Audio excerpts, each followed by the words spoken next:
What's up, guys? Welcome back to another video. Today we have 5 exercises to unlock your speed. So we had Eden in here earlier. We put her through an acceleration and a speed workout. So we grabbed 5 exercises to really highlight how these can impact your sprinting and your speed. So hopefully you guys enjoy this. If you do, please give it a thumbs up. Please subscribe to the channel. We post new videos every Tuesdays and Thursdays, so make sure you subscribe to catch all of them. Hope you guys like it. So the first exercise we chose is going to be a sled drive. So this is a great way to work on sprint mechanics, getting yourself in that lean and pushing a load. So one of the best things we can do to increase our speed to unlock that is doing something resisted in a similar movement pattern. So it's very easy, just load it up.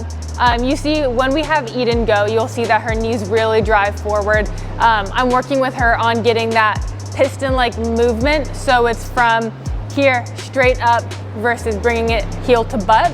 So with Eden, we make sure to reiterate that point. So sled is one of the best ways straight up to increase that speed, really engage the glutes. Like I said, you work on that lean, you work on that piston movement. So if you're trying to get that quick first step, work on that acceleration, you're definitely going to want to do a lot of sled. Number 2, we have a resisted sprint. So you see with Eden, we have the release sprint. She's on the other end attached in the belt. I'm able to resist her as she's trying to sprint forward, and then I can release so she can take off. So you don't necessarily have to have that piece of equipment. You can also just do banded sprints. Really, the point is you want it to be resisted. So Mike Boyle, he's a really great strength coach. I'm sure you guys have heard of him. He is a massive fan of resisted sprinting, and he shows a huge correlation between increased sprint times and resisted sprints. So it's something that we're starting to incorporate a lot more. You know, as we're getting more elite level athletes, we're able to do this type of stuff. So if you can provide some type of resistance, obviously that's going to help so much. Same thing I said with sled. So we're fortunate we have the piece of equipment to where I can release. So it just works on her getting her feet moving. So that's a really great option. Any type of resistance, even if you just attach like a strap to the sled and you can do resisted sprints that way. Some people like the parachute, whatever you can do to get them resisted once you take away that load. It's a huge thing neuromuscularly as well, teaching your body, you know, you can move this way with the attached load, so when you take it off, everything's firing a lot faster. So make sure you get something like that in. All right, number 3, we have our small S-curve to a tennis ball sprint. So when it comes to a lot of sports, they're all very reactive. You know, unless you're like playing football or something, starting on the line or track, everything is usually coming from another movement, especially for soccer. So we're having the S-curve work on fast feet, right, up and back, and then from there going. So a big part of this one is the transition, making sure that as we're coming back, we're not, you know, loading our steps like a cartoon, right? We're able to hit it and go. We add the tennis ball just for that element of trying to get there before it bounces twice. So this one's really great, especially like I said, if you're in a sport where you're not starting from a stationary point. Make sure you get your mechanics in so you are good at being able to transition. You can also, you don't have to go just up and back. You can do anything, but for soccer players, it's a lot of that here, back. So if we can get fast coming out of movement, that's gonna be a key that kind of helps propel you ahead of other people. Number 4, we're going hip flexor stretch.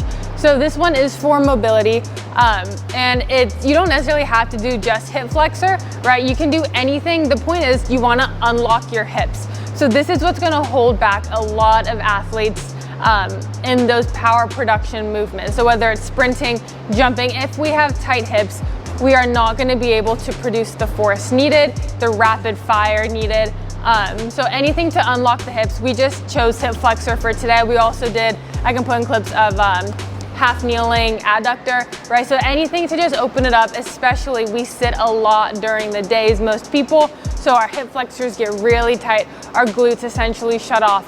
So one of the reasons I love hip flexor in addition to half kneeling adductor is it works to loosen up your hip flexors, your hips in general, and it also kind of engages your glutes, especially half kneeling adductor. At the top, I cue my athletes, drive your hips all the way through, squeeze your butt, I want full extension. So by doing these over and over, it kind of starts to open up hips, and before you can unlock that speed, you really need to have the hip mobility. That's going to allow you to get in that lean, to get full extension in the back.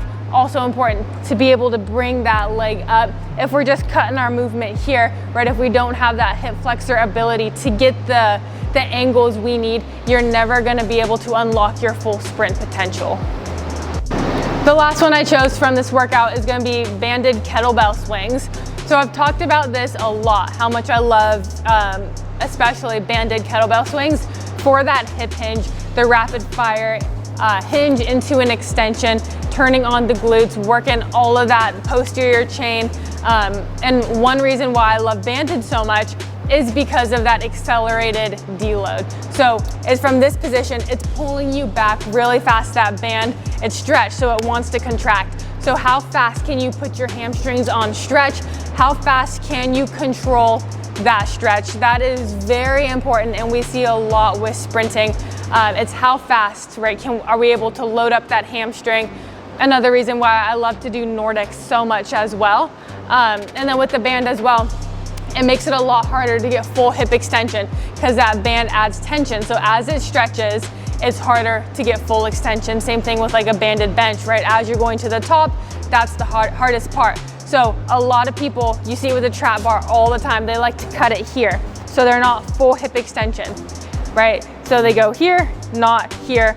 And as we're sprinting, you can see people's angles. You can see their hips, they're slightly bent. They're not able to get that good lean that they need, especially with soccer, right? We're not trying to do, you know, Olympic level track, getting that perfect lean. Soccer is a different sport. Same with basketball, you know, that first step quickness, but we do need good mechanics, and we don't want to have poor hip leg mobility or poor hip activation. So doing a kettlebell swing is really good at instilling that mechanic into our sprint. So there's a lot of exercises you can do. We didn't even pick any true mechanic exercises. We were just trying to highlight some things that we like to do that you guys don't typically see. So hopefully you enjoyed this. Please give it a thumbs up, and we will see you in the next one.